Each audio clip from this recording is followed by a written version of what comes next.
Hello dear friends, सोचिए आपका selection SSC GD में हो गया और आपको जो पोस्ट मिली है उससे आप खुश नहीं है। तो क्या आपको पता है आपको उस दौरान अपनी पोस्ट प्रेफरेंस चेंज करने में काफी दिक्कतों का सामना करना पड़ेगा। इसलिए आप किस तरीके से अपनी चॉइस की जॉब एसएससी जीडी में आवेदन के दौरान ही प्रिपेयर कर सकते हैं और अपनी बेस्ट चॉइस वाली जॉब ले सकते हैं, ये पूरा प्रोसेस आज हम आपको इसी वीडियो में बताएंगे।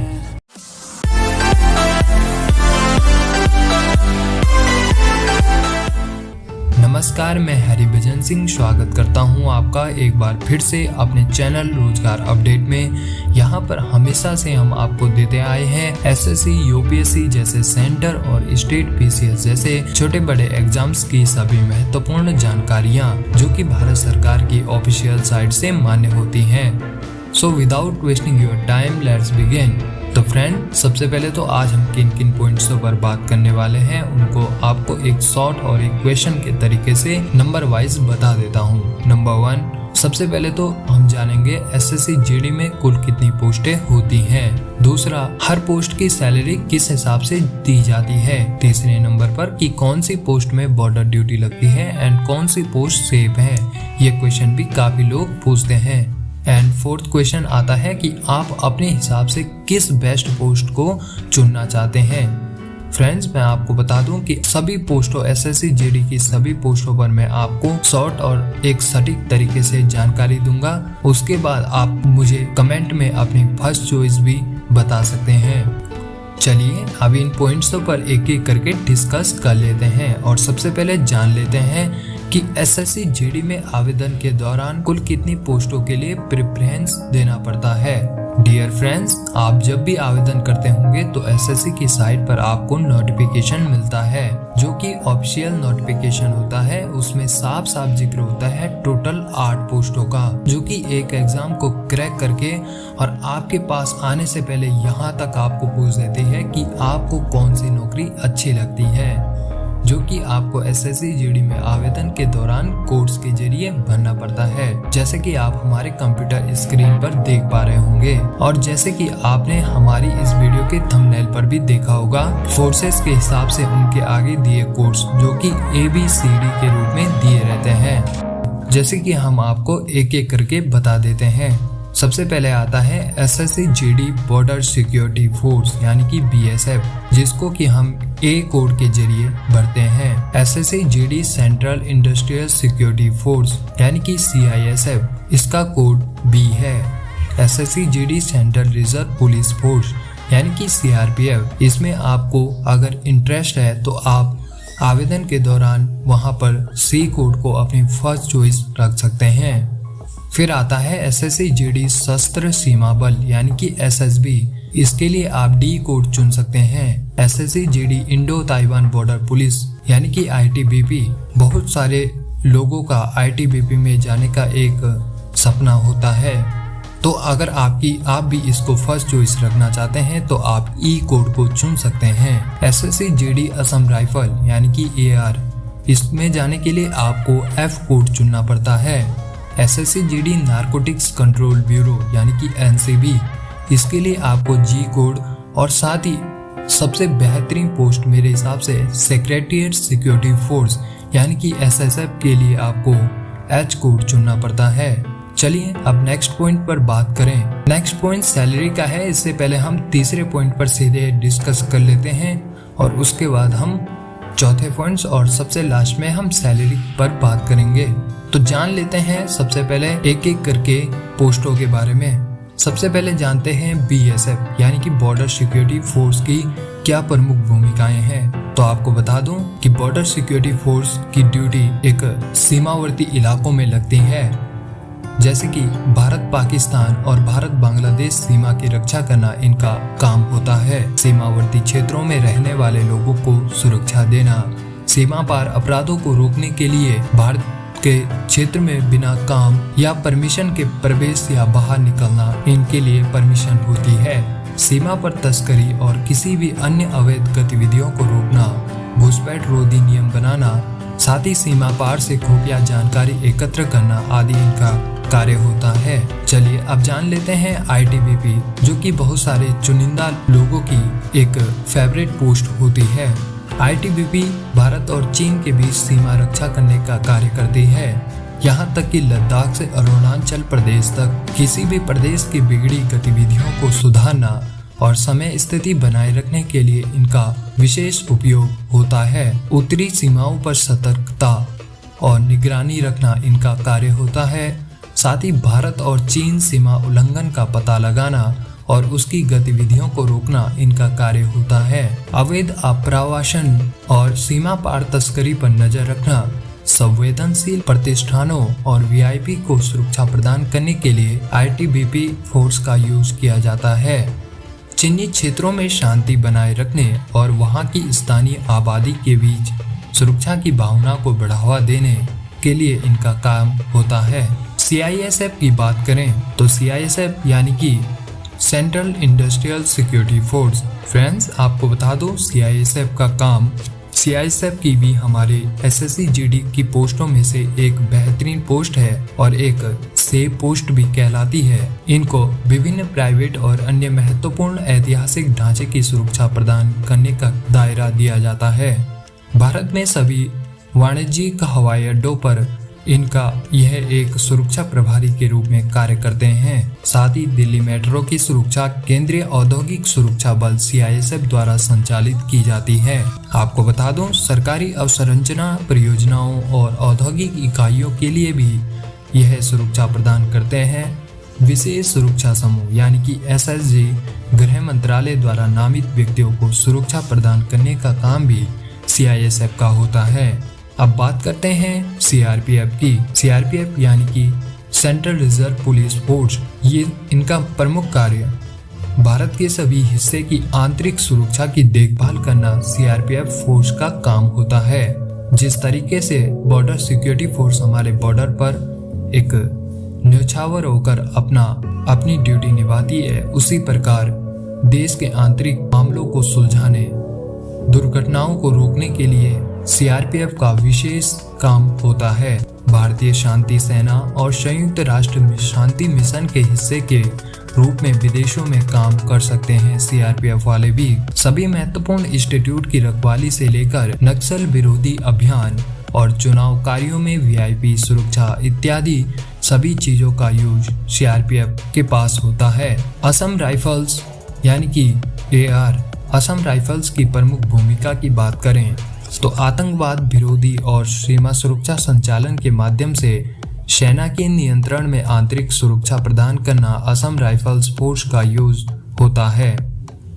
आपातकाल के समय सभी नागरिकों को सहायता प्रदान करने के लिए दूरस्थ क्षेत्रों में संचार, चिकित्सा सहायता प्रदान करना, युद्ध के समय जरूरत पड़ने पर युद्ध स्थल के आसपास क्षेत्रों को सुरक्षित करने के लिए लड़ाकू बल के रूप में काम करना असम राइफल्स फोर्स का काम होता है। अगर आप एक सेफ पोस्ट चाहते हैं और आप असम से बिलोंग करते हैं तो आप असम राइफल को अपनी फर्स्ट चॉइस रख सकते हैं। यही आपके लिए बेहतरीन मौका होगा। SSC GD narcotics control bureau यानी कि एनसीबी की बात कर लेते हैं, जो कि पिछली बार से ही एसएससी जीडी ने अपनी एक पोस्ट में ऐड किया है। एनसीबी का प्रमुख काम नशीले पदार्थों को देश में आने से रोकना होता है, जैसे कि ड्रग्स जैसे नशीले पदार्थों पर इनका पूरा कंट्रोल होता है। अब बात करेंगे एक बेहतरीन पोस्ट की यानी कि सेक्रेटरीट सिक्योरिटी फोर्स। आइए जान लेते हैं कि क्या है यह बेहतरीन पोस्ट। यह इकाई सचिवालय परिसर में प्रवेश, सचिवालय के गेट और परिसर के अन्य स्थानों पर गार्डों की तैनाती के लिए जिम्मेदार है। आंतरिक अनुशासन बनाए रखना, वाहनों का प्रवेश और उनकी पार्किंग सामग्री बाहर निकालने के लिए नियमन, सचिवालय परिसर और सचिवालय संपत्ति की सुरक्षा। एसएससी जीडी द्वारा इनका प्रमोशन भी टाइम पर किया जाता है। फ्रेंड्स, मैं आपको बता दूं, इसमें आपको सचिवालय में एक महत्वपूर्ण भूमिका निभाने का एक मौका मिलता है।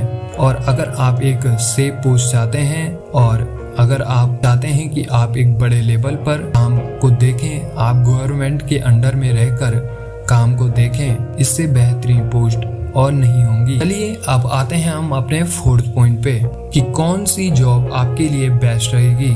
तो फर्स्ट ऑफ ऑल मैं आपको सजेस्ट यही करूँगा कि आप यह एक सेंटर लेवल की जॉब है और इसमें जो भी पोस्टें होती हैं वो अलग अलग एरियाज़ में होती हैं। देश के किसी भी एरियाज़ में आपकी पोस्टिंग हो सकती है। और अगर आप एक सेफ जॉब प्रीफर करते हैं तो प्लीज़ आपके लिए बेस्ट जॉब वही रहेगी, मैंने जैसे कि पहले भी कहा, जो आपके स्टेट के आसपास हो। जैसे कि असम वालों के लिए असम राइफल AR एक बेस्ट पोस्ट रह सकती है अगर वो एक सेफ पोस्ट चाहते हैं तो। एंड जैसे आप SSF, CISF, उसके अलावा इन पोस्टों को भी प्रीफर कर सकते हैं, अपनी फर्स्ट चॉइस रख सकते हैं। जैसे कि मैंने आपको बताया कि मुझे अगर सेफ जॉब लगती है तो वो SSF एक बेहतरीन जॉब लगती है, जिसमें कि हमें गवर्नमेंट के अंडर कार्य करने का मौका मिलता है।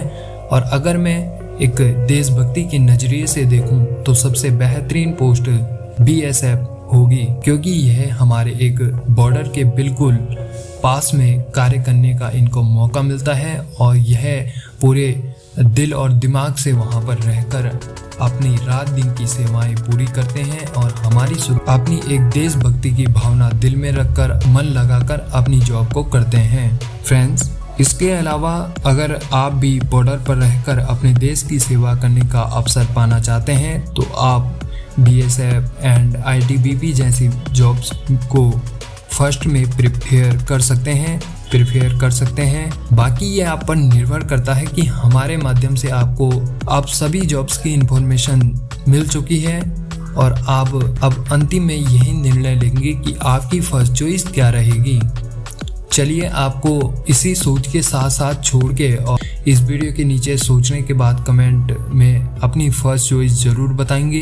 साथ ही पॉइंट जो हमने तीसरा वाला पॉइंट छोड़ा था, जॉब्स की सैलरी पर जो चर्चा हो रही थी, क्या इन सभी जॉब्स में क्या सैलरी समान होती है या फिर अलग अलग एरियाज के हिसाब से अलग अलग सैलरी होती है, तो इस पर बात कर लेते हैं। अगर जहां तक सैलरी की बात करें तो GD में मिलने वाली इन सभी पोस्टों की सैलरी समान होती है। और आपको बता दूं कि एक जनरल ड्यूटी कांस्टेबल का न्यूनतम जो मूल वेतन होता है वो 21,700 रुपये से शुरू होता है, जबकि ज़्यादातर वेतन जो होता है वो 69,100 रुपये तक हो सकता है।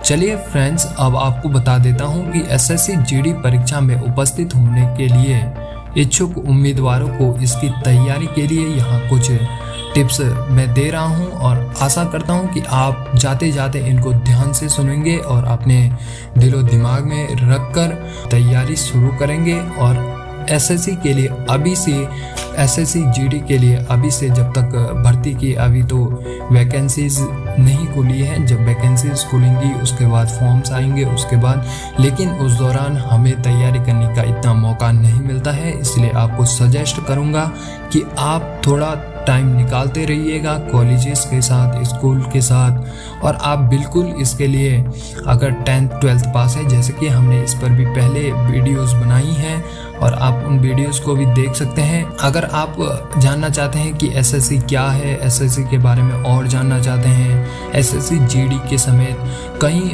SSC की जो जॉब होती है CHSL वगैरह आदि की, तो उनकी अगर आप जो प्रोफाइल्स की वीडियोस देखना चाहते हैं तो आप इसी वीडियो के डिस्क्रिप्शन में उन वीडियोस का लिंक मिल जाएगा, वहां से आप देख सकते हैं। एक सीरीज वाइज मैं उन वीडियोस को ला रहा हूं, आप वहां से देख सकते हैं। और अभी और भी वीडियोस आने वाली हैं। नेक्स्ट वीडियो भी किसी महत्वपूर्ण जॉब्स की प्रोफाइल पर होगी, जिसको कि आप देखने के लिए उम्मीद करता हूँ एक इंटरेस्ट के साथ रहेंगे, एक उत्सुकता के साथ रहेंगे। और तब तक मैं उम्मीद करता हूँ कि आप हमारे चैनल पे बने रहेंगे। हमारे चैनल को सब्सक्राइब कर दीजिएगा अगर आप हमारे चैनल पर रहना चाहते हैं, जिससे कि आप हमारे परमानेंट सब्सक्राइबर्स रहेंगे। अगर आप बेल आइकन ऑन कर देते हैं तो आप हमारी वीडियो का सबसे पहले नोटिफिकेशन आपके मोबाइल स्क्रीन पर पहुंचेगा, जिससे कि आप सबसे पहले जो भी SSC की जो भी न्यूज़ होगी, नया अपडेट होगा, चाहे वो भर्ती खुल रही हो या फिर SSC GD से संबंधित कुछ जानकारी हो या SSC की किसी भी जॉब से संबंधित कोई भी नया फॉर्म आ रखा हो या आदि कुछ भी अपडेट चाहिए होगा, तो आपको सबसे पहले हमारे वीडियोस के माध्यम से वह आपके मोबाइल स्क्रीन पर मिल जाएगा। चलिए आगे बढ़ने से पहले आपको जानकारी दे देता हूं कि यह वीडियो थोड़ा लंबी है, लेकिन यह वीडियो उतनी ही महत्वपूर्ण है। चलिए जाते जाते हम आपको उन टिप्सों से रूबरू कराते हैं। उम्मीद करता हूं आप ध्यान से सुनेंगे और उसके बाद आप अपनी तैयारी शुरू करेंगे। तो सबसे पहले तो मैं आपको बता दूं कि परीक्षा के पाठ्यक्रम और परीक्षा पैटर्न को ध्यान में रखते हुए एक पढ़ाई का टाइम टेबल आप तैयार कर लीजिएगा और पढ़ने के लिए आवश्यक सामग्री जैसे बुक या ई बुक्स आदि को सबसे पहले कलेक्ट कर दीजिएगा। बार बार जाने की कोई ज़रूरत नहीं है। पहले आप एक लिस्ट बना सकते हैं कि आपको कितनी कॉपियाँ चाहिए, कितनी किताबें चाहिए या कौन सी नोट्स बुक आपके लिए उपयोगी रहेगी, और आप एक साथ से मार्केट से ला सकते हैं और अपने रूम पर, अपने घर पर आराम से उसको पढ़ सकते हैं। फिर बात करते हैं कि पढ़ाई के लिए टाइम टेबल बनाने से आपको यह पता चलता है कि आपको प्रत्येक विषय पर कितना समय लगाना होता है, और पिछले वर्ष के प्रश्न पत्रों को भी देखते रहिएगा और परीक्षा में पूछे गए प्रश्नों के टाइप को समझिएगा। यह परीक्षा के स्टैंडर्ड और उसके लेवल को समझने में आपकी मदद करेंगे। परीक्षा की तैयारी को एक बेहतर करने के लिए फ्री ऑनलाइन मॉक टेस्ट को भी आप हल करें, और नियमित रूप से मॉक टेस्ट से प्रैक्टिस करने पर आप अधिक आत्मविश्वास के साथ परीक्षा में अधिक प्रश्नों का उत्तर देने में सक्षम होंगे। आपको बता दूं कि परीक्षा में आत्मविश्वास यानी कि कॉन्फिडेंस की एक प्रमुख भूमिका होती है। यदि आपको लग रहा है कि आप खुद से जीडी परीक्षा की तैयारी करने में सक्षम नहीं है, तो आप किसी भी YouTube या कोचिंग सेंटर से मदद ले सकते हैं। फ्रेंड्स, उम्मीद है आपको यह वीडियो इंफॉर्मेटिव और इंटरेस्टिंग लगी होगी। हमारी अगली वीडियो भी इसी तरीके से, जैसे मैंने बताया कि किसी जॉब प्रोफाइल पर आएगी। तो आप इसी चैनल पर बने रहने के लिए एक बार फिर से कह रहा हूँ कि आप हमारे चैनल को सब्सक्राइब कर सकते हैं। जैसे कि मैंने पहले भी कहा था कि अपनी फर्स्ट चॉइस को कमेंट के जरिए बता सकते हैं। तो प्लीज़ आपसे उम्मीद करता हूँ कि आप ज़रूर अपनी फर्स्ट चॉइस को नीचे वीडियो के नीचे कमेंट में ज़रूर बताएंगे। बाकी अगर आपके कोई फ्रेंड्स लोग तैयारी करते हैं तो आप व्हाट्सएप, इंस्टा के माध्यम से वीडियो का लिंक उन तक शेयर जरूर कर सकते हैं। वीडियो को अंतिम तक देखने के लिए धन्यवाद। बने रहिएगा रोजगार अपडेट चैनल में हमेशा।